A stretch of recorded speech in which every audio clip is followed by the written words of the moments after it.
The new Dungeons & Dragons movie came out this week and exceeded my already high expectations, which felt so nice. So in honor of that, I thought I would do a twist on something that I've done before. I've turned D&D monsters into superheroes and supervillains, but this time I'm going to take monsters that showed up in Dungeons & Dragons Honor Among Thieves and turn them into Marvel superheroes, rewriting and redesigning them into a universe that I am very well versed in. Let's go! Hit like if you want, subscribe if you feel like, but either way, enjoy the show. In the superhero community, opinions are mixed on the vigilante known as Displacer. Someone like Frank Castle, the Punisher, would praise the hero as someone whose actions should be considered lawful, despite the many villains Displacer has outright killed. Someone like Spider-Man might go so far as to call the so-called hero outright evil, as he is a killer who will use trickery and stolen technology to lure his enemies into lethal traps. Regardless of opinions, though, Displacer has managed to rid the streets of New Jersey of many of its crime groups. Omar Durlagon grew up in New Jersey and was furious when, in his teen years, he saw criminals working under New York-based crime lords like Wilson Fisk and Tombstone coming out to his neighborhood and surrounding areas to do their shady dealings. Coming out to New Jersey meant they could avoid the prying eyes of many superheroes that made criminal activity more difficult in New York. The fact that New Yorkers had a widely known disdain for Jersey was just salt in the wound, and eventually Omar decided to try and take matters into his own hands. He'd spent much of his young life training in jiu-jitsu, and was a bit of a gym rat, so he was in very good shape, and was a good fighter. With that in mind, he decided to try crashing a criminal trade that he knew was going to go down under a bridgeway near his home. To help him out, he asked his sister, Catherine, or Cat for short, who was a tech whiz, to rig him up some high-intensity dark vision goggles to find his way through the ill-lit area. On top of that, she made him a set of spring-clawed gauntlets, inspired by one of her favorite superheroes, Wolverine. She appreciated his ruthless nature. Omar used this tech, paired with his own skills and strength, to take out every criminal from both sides of the deal that was going down, and he found that the goods being traded were a motherload of damaged superweapons. One side of the deal had been trading stolen Wakandan technology, while the other side came with weapons and gear taken from a raided storehouse of the now deceased scientist Farley Sitwell, who was known by some as the man who'd transformed Mac Gargan into the now infamous villain, Scorpion. The tech from his place even included some prototypes of the Scorpion's tail. Omar took everything he found back to Catherine, and she was in heaven. She used tech from both sides of the deal to craft a full supersuit for Omar that made him on par with near any hero New York had spit out. He somewhat resembled the Black Panther, and using some of the advanced Wakandan technology, Catherine had made him able to project nearly identical hologram versions of himself to confuse opponents. This hologram was projected through two adapted versions of the Scorpion's tail, which she'd altered into a set of extra limbs that could spawn from Omar's back. Finally, she incorporated the weapons he'd used in his initial assault of the trade, giving his helmet dark vision capabilities and making the claws on his arms more compact. Of course, soon after, the criminal groups who'd been robbed by Omar came after him, but by that point, Catherine had turned him into a vicious weapon. He took out every crook that came for him and became a lethal hunter who stalked in the New Jersey nights for any more criminals that came to his area, thinking they could get away with crime in his home state. Of course, he did catch the attention of heroes from New York as well, as he was not one to hold back and was killing the majority of criminals he fought. But if they did decide to come after him and try to stop him, even the best heroes would have a hard time thwarting the ill-tempered Displacer.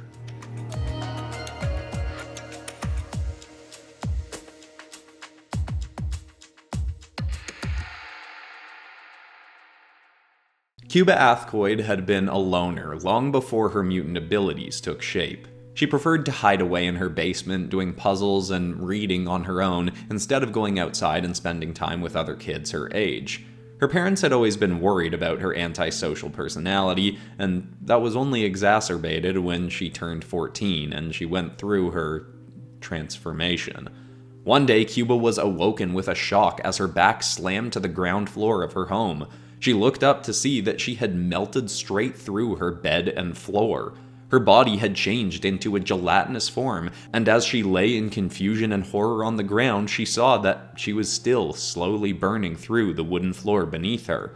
She was indeed a mutant, with a very dramatic, though simple, mutation. Her body had reformed into an acidic gel that she could control the shape of, but would melt through most things less dense than stone or metal. Now, not only was Cuba even less inclined to go interact with other kids her age out of fear of judgment, other parents wanted their kids to stay away from her, worried that she may burn or even accidentally kill their children. Cuba's parents loved her and wanted the best for her, which was more than some other mutants could say about their folks, so they did their best to figure out how they could help their daughter. Eventually, they learned of Xaviers' School for Gifted Youngsters and called to tell one of the faculty about their situation. Days later, the Athcoid household was visited by an advocate for the school, Anna Marie, aka Rogue. She was no stranger to helping shy mutants learn about what life could be like for them at Xaviers, and on top of that, she was all too familiar with Cuba's particular situation. Rogue didn't melt through things that she touched, but she couldn't touch another person without seriously harming them, and would even take powers from other mutants she touched. Upon hearing this, Cuba begged Rogue to take her powers away, but Anna Marie told her that it was only temporary, and also that Cuba was missing the point. Rogue told the girl that she could learn to see her mutation as a good thing that could make her life better, not worse, and that the best place to do that was at Xaviers. She told Cuba that there were many brilliant scientists at the school that could surely develop attire for her to wear that she wouldn't melt through, and would let her interact with the world safely again, on top of helping her learn how to use her powers for good. All this while spending time around other people that had been through mutations that may not have been similar to her own, but at least would mean they dealt with some kind of similar relatable transformation. Eventually, Cuba did agree. Her parents were sad to see her go, as the school was quite a ways away from home, but they kept in frequent contact and would come visit whenever they could, more hopeful every time they saw her, as she came more and more out of her shell at the inspiring school. In her first few weeks, she had still leaned towards being a bit of a recluse, holding up in her room whenever she could, but eventually, slowly, she started making good friends. She even met a boy with a mutation similar, yet even more intimidating, to her own, named Glob Herman. She even became close with another shy girl who had come to the school with Rogue's encouragement named Carrie. Cuba was always still on the more introverted side, but was able to make some great lasting friendships while she learned and grew into her powers. As promised, discovering how to control them and use them for good.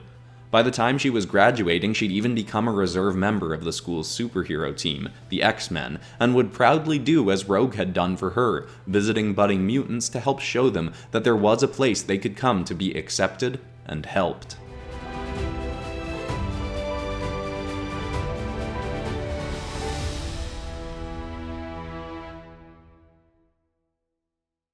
Breaking into the Inhuman city of Atilan is no small feat. This race of superhumans who awaken their abilities using Terrigen crystals live in a city that can soar into space or sink into the deepest depths of the ocean, all while keeping its citizens safe. And once inside, the city is full of beings of incredible intelligence and might, many of whom will do whatever they have to keep their people safe. Still, some have attempted to steal from these people, for their technology, or more commonly, for their Terrigen crystals. These crystals are found in abundance in Atilan, but are incredibly rare in other regions of the world. Unfortunately for unsuspecting thieves, the crystals are safely stored right near the deepest rooms of the city, where also awaits one of the mightiest Inhumans, the one who essentially keeps the lights on across Atilan. With a city so maneuverable and advanced, it would likely lead some to ask, how is this marvel possibly powered? Of course, there are some incredible sources of renewable energy in the world, such as Tony Stark's arc reactor technology, but Atilan has long utilized a blend of adapted Kree tech and a more unique source. This source is the bloodline of an Inhuman named Chad Themberchaud. Chad is a unique descendant in the Inhuman race in that his family has always gained similar mutations to one another when exposed to the Terrigen crystals. Each generation has gained scaly reddish skin, the power of flight, and most importantly, the ability to project a mighty flame that emits infinitely more energy than your average fire. The flames were found to be so mighty that a single candle's worth could power a city block of Atilan for days. As such, Chad and his ancestors have long had an agreement with the House of Aegon, the royal family of Atilan.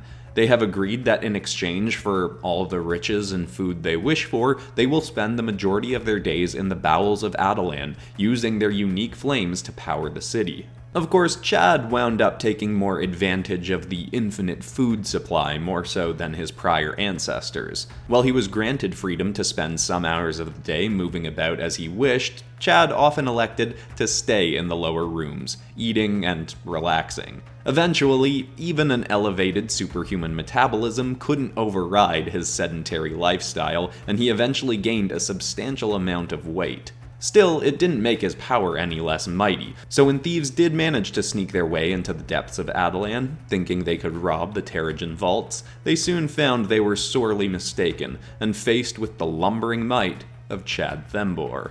His flight was more limited, both in the dark underground of Atilan and because of his weight slowing him down, but still his flames were as deadly as they were useful as a power source, so any who have tried to rob the Terrigen vaults have been left as little more than a pile of ash, regardless of whatever weapons or protections they may have brought with them.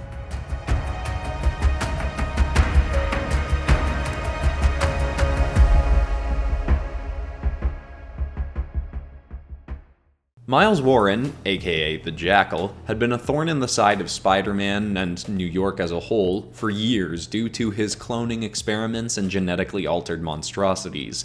He'd been locked up various times and even thought dead at multiple points, but somehow he always managed to slink his way back and wreak havoc once more. Faye Greyhawk had the unfortunate luck of getting caught in one of his returns. Warren was in need of a test subject, with which he was attempting to make a new villain to distract Spider-Man, and found the perfect subject at a New York hospital. He snuck in under the guise of being a surgeon there, and found Faye when she'd come in after being in a near-fatal car accident, while illegally street racing. She was in critical condition, but Warren managed to sneak an injection into her to make her flatline to the point of seeming completely dead, while still barely clinging to life. Once pronounced officially dead by the doctors on site, he snuck her body out and brought her back to his lab, where he kept her alive and used her for his new genetic experiment. Using components of owl and bear DNA, he was essentially trying to make a foe more vicious than the Rhino or even Venom to keep Spider-Man on his toes, while Jackal executed his own cunning schemes. He hoped that because Faye had been illegally street racing when she was injured, that paired with his alterations to her, she'd be easily convinced into being a villain and aiding him. This didn't end up being the case. When she awoke, mutated nearly beyond recognition with fur and feathers and a far more muscular body, Faye was livid. Warren tried to sling lies at her, trying to convince her that the hospital had given up on her and he'd saved her the only way he could, that her accident had been the fault of Spider-Man trying to thwart a nearby robbery, but she was rightfully not buying any of it. Faye was smarter than Warren expected, and while she wasn't a stranger to the occasional criminal act, that was usually just a result of her being dared or challenged, as she was incredibly competitive and more than a little aggressive, even before being spliced with bear and owl genes. She attacked Warren, but he did manage to flee. In retaliation, she smashed his entire lab, then, for further vengeance, went directly to try and get Spider-Man's attention, having realized that the Jackal was trying to turn her against him for whatever his mad reasons were. Of course, it wouldn't exactly be easy to find him in a place as big as New York City, so she ended up going straight to Times Square in her feathery glory and calling out to try and get people's attention.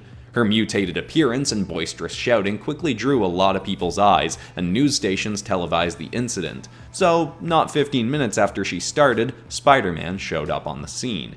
He was a bit off-put by her aggressive attitude and tactic for getting his attention, but she told him what had happened to her, what the Jackal had done, and he quickly agreed to fight alongside her to take the Jackal down once more. It took them time to get an exact location on the cruel doctor, but when they did, together they were able to defeat him. But there was no progress made in interrogating him, trying to figure out a way to reverse Faye's condition. She was pretty angry about it at first, but eventually started to embrace her new form. She got a taste for the superhero life while working with Spider-Man and would team up with him on more occasions, even joining him in taking down a group of villains that heavily resembled Faye. Though she and Spidey ended up figuring out that the group had been similar to Faye, just some people who'd gotten caught up with the wrong mad scientist. Because Faye was highly aggressive, she did have a tendency to take her fights a bit too far, though not as far as Displacer did, and she did end up getting herself hurt on more than one occasion. She was never one to back down from a fight, even if that meant going up against a villain of far more might than herself. But overall, she would be an intimidating addition to the hero roster of New York City, leaving many weary criminals shaking in their boots if they had the displeasure of seeing her approaching.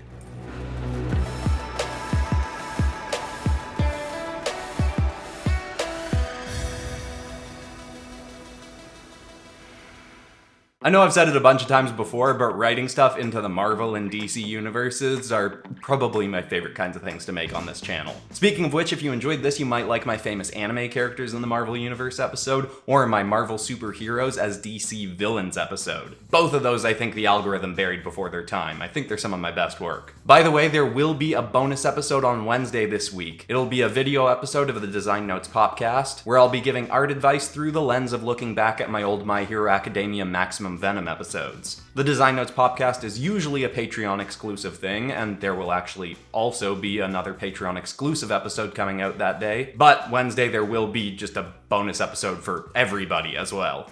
But besides that, that's all for today, except of course for ending this video on some kind of positive or inspiring note, and I'm actually going to go with something based on something that happened to me today. I was leaving the gym after an hour of what felt like a really good leg workout, and on instinct I just jumped onto the treadmill to do 10 minutes of light running. The lazy part of my mind was like, come on, we don't need to do this, I just finished a good workout, let's just go. But to keep myself in a more positive mindset, well, I did it. First of all, I had a big goofy grin on my face because I have a rule for myself that whenever I'm doing any exercise in the gym, I have to be smiling, inspired by Arnold Schwarzenegger. But also I decided to focus for those 10 minutes on just being grateful for the fact that I was able to do 10 minutes of running. It's not a unique skill, but there are plenty of people in the world that can't do that. So really, this is just a good reminder that you can find things to be grateful about even in situations where you're not necessarily doing something you want to. Like doing the dishes. You can focus on being grateful for the fact that you had food in the first place that got those dishes dirty. I hope that's inspiring. I love you all, and I'll see you all in the next one on Wednesday. Goodbye.